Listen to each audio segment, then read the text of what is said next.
ಜಗದೀಶ್ ಹಾಳ್ ಮಾಡಕ್ಕೆ ನಿಮ್ಮ ಅಪ್ಪನಣೆಗೂ ಸಾಧ್ಯ ಇಲ್ಲ. ಬಿಗ್ ಬಾಸ್ ಸೀಸನ್ 11ರ ವಾರದ ಕತೆ ಕಿಚ್ಚನ ಜೊತೆ ಮೊದಲ ಎಪಿಸೋಡ್ ನಡೀತು. ಎಲ್ಲರ ಅನಿಸಿಕೆಯಂತೆ ಲಾಯರ್ ಜಗದೀಶ್ಗೆ ಕಿಚ್ಚ ಸುದೀಪ್ ಅವರು ಸಖತ್ತಾಗಿ ಕ್ಲಾಸ್ ಅನ್ನ ತಗೊಂಡ್ರು. ಯಾವುದೇ ವೈಯಕ್ತಿಕ ವಿಚಾರಗಳನ್ನ ಮಾಡಿದಂತಹ ಜಗಳಕ್ಕೆ ಸುದೀಪ್ ಅವರು ಏನು ಕೂಡ ಹೇಳಿಲ್ಲ. ಆದರೆ ಬಿಗ್ ಬಾಸ್ನ ನಾನು ಮಾಫಿಯಾನ ಬಯಲಿಗಿಳಿತೀನಿ, ನಿಮ್ಮನ್ನ ನಾನು ಬೀದಿಗೆ ತರ್ತೀನಿ ಅಂತ ಹೇಳಿದಂತಹ ಒಂದು ಮಾತನ್ನ ಇಟ್ಕೊಂಡು ಸುದೀಪ್ ಅವರು ಸಖತ್ತಾಗಿ ಕ್ಲಾಸ್ ಅನ್ನ ತಗೊಂಡ್ರು.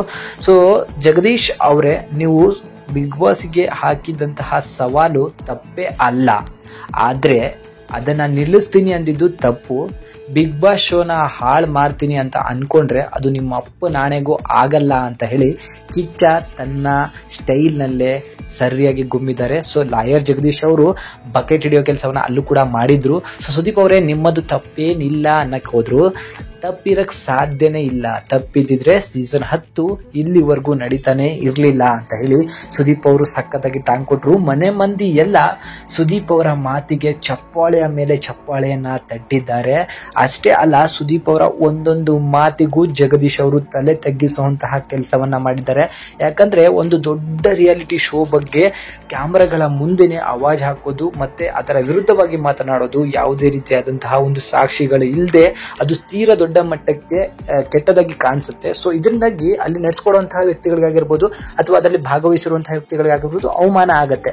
ಸೊ ಅದರಿಂದಾಗಿ ಸುದೀಪ್ ಅವರು ಜಗದೀಶ್ ಅವರಿಗೆ ಕ್ಲಾಸ್ ತಗೊಳ್ತಾರೆ ಅನ್ಕೊಂಡಿದ್ದಂತೂ ನಿಜವಾಯಿತು.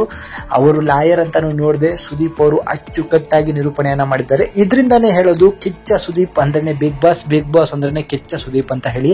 ಒಳಗಿರೋ ವ್ಯಕ್ತಿತ್ವಗಳಿಗೆ ಅವಮಾನವಾದಕ್ಕೆ ಬಿಡಲ್ಲ, ಅದರಲ್ಲೂ ಬಿಗ್ ಬಾಸ್ಗೆ ಅವಮಾನವಾದ್ರೆ ಯಾವುದೇ ಕಾರಣಕ್ಕೂ ಸುದೀಪ್ ಅವರು ಸುಮ್ಮನೆ ಇರೋಲ್ಲ ಅನ್ನೋದು ಮತ್ತೊಮ್ಮೆ ಪ್ರೂವ್ ಆಯ್ತು. ಸೊ ಲಾಯರ್ ಜಗದೀಶ್ ಅವರು ಸುದೀಪ್ ಅವರ ಹತ್ರ ಕ್ಲಾಸ್ ಅನ್ನ ತಗೊಂಡಾಯ್ತು. ಸೊ ಕ್ಲಾಸ್ ಆದ್ಮೇಲೆ ಈ ವ್ಯಕ್ತಿ ಮನೆ ಒಳಗೆ ಹೇಗಿರ್ತಾರೆ ಹಾಗೂ ಬಿಗ್ ಬಾಸ್ಗೆ ಯಾವ ರೀತಿಯಲ್ಲಿ ಮರ್ಯಾದೆಯನ್ನ ಕೊಡ್ತಾರೆ ಅಂತ ಹೇಳಿ ನೋಡ್ಕೊಂಡು ಹೋಗ್ಬೇಕಾಗತ್ತೆ. ಯಾಕಂದ್ರೆ ಇವರ ಈಗ ಲಾಯರ್ ಗಿರಿ ಇದ್ದಂತಹ ಅದು ಒಂದು ಸರ್ಟಿಫಿಕೇಟ್ ಕೂಡ ಈಗ ಕೋರ್ಟ್ ರಿಜೆಕ್ಟ್ ಅನ್ನ ಮಾಡಿದೆ ಅಂತೆ ಹೊರಗಡೆ. ಇದರ ಬಗ್ಗೆನೂ ಕೂಡ ನ್ಯೂಸ್ ಆಗ್ತಾ ಇದೆ. ಮುಂದಿನ ದಿನಗಳಲ್ಲಿ ಸುದೀಪ್ ಅವರ ಹತ್ರ ಶಬಾಸ್ ಅನ್ಸ್ಕೋತಾರೋ ಮತ್ತೆ ಅವ್ರ ಹತ್ರ ಉಗಿಸ್ಕೊಳ್ಳೋ ಕೆಲಸವನ್ನ ಮಾಡ್ತಾರೋ ಕಾದು ನೋಡೋಣ. ನಿಮ್ಮ ಅನಿಸಿಕೆನ ಕಮೆಂಟ್ ಮೂಲಕ ತಿಳಿಸಿ. Thank you.